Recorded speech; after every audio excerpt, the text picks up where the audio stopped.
Hi guys, this is John Kalam from KHL Motorsport.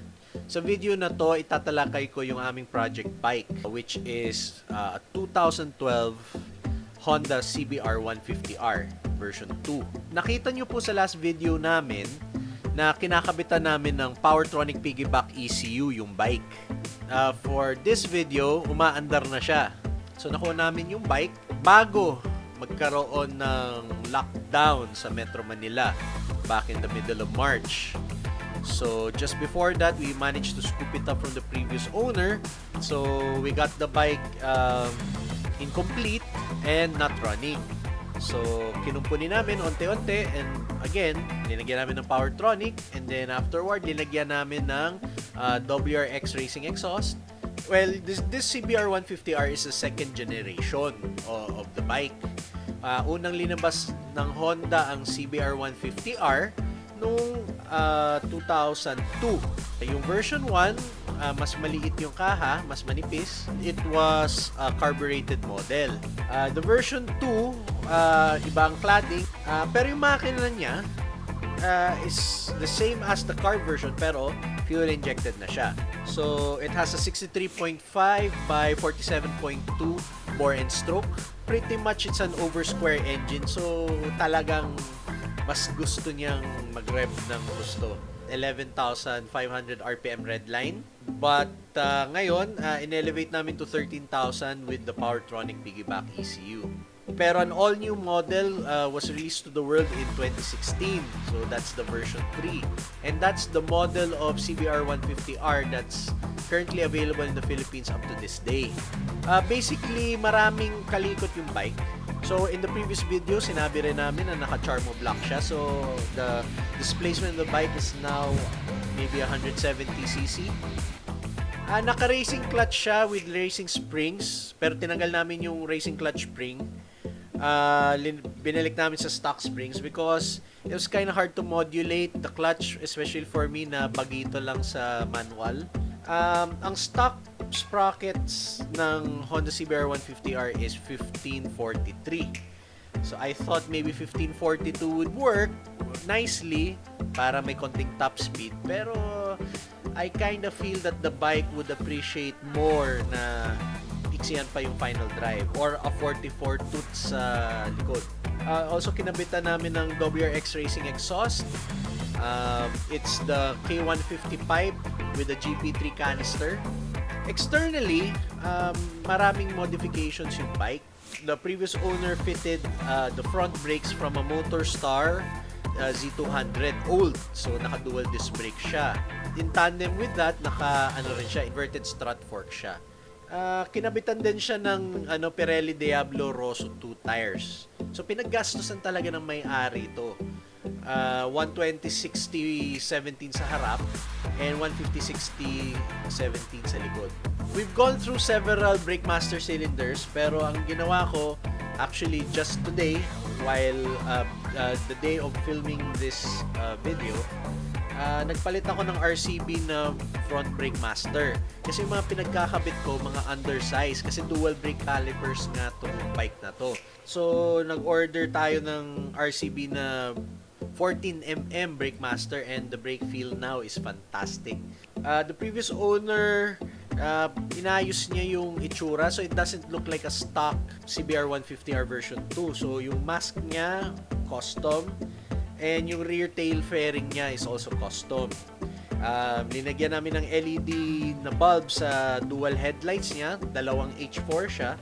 Also, naglagay rin kami ng auxiliary light na HID sa baba ng headlight.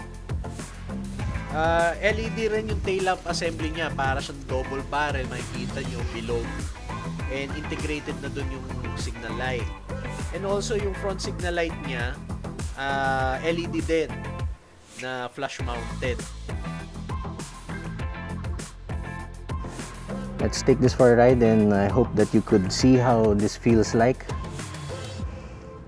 Let's start the engine.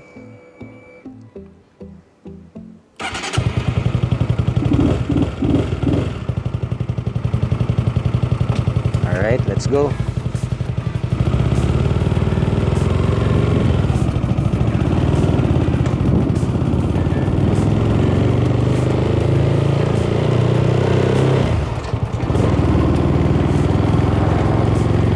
we're just driving it slow, just driving it around the village. As you can see, I don't have a helmet, so I'm not gonna drive very fast.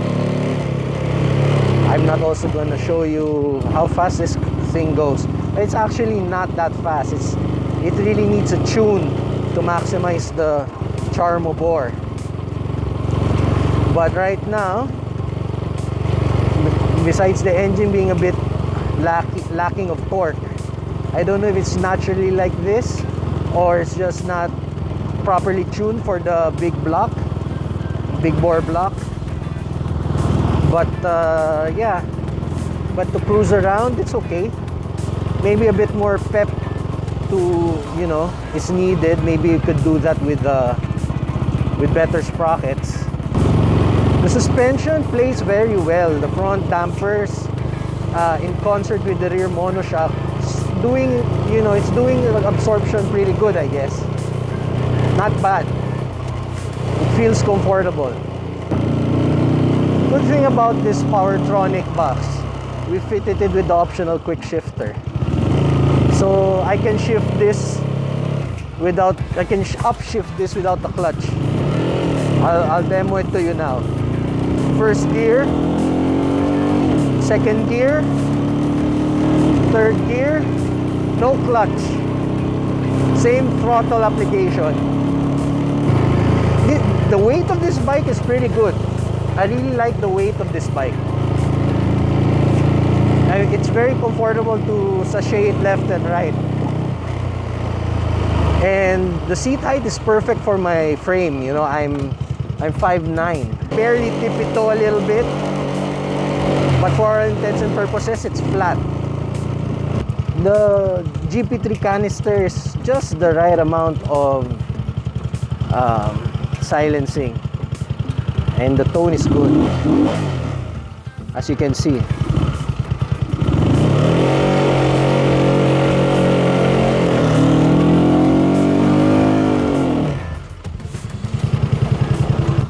To be honest, what this bike only needs is a tune and a fresh lick of paint. And I would consider this done. But right now it rides okay. I really like this bike. I think this would be a very good bike to take for a long ride. It's not that heavy. Looks good. But it rides very nicely. And yeah, I'm very glad that we fitted the new brake master, and it has done wonders for the brake feel on the front. So anyway guys, I hope you do like this video, and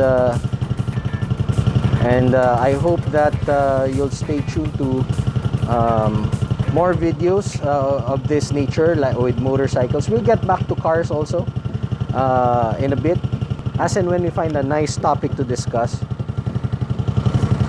But anyway guys, I thank you so much for watching. I hope to see you again on the next video. God bless. Take care guys.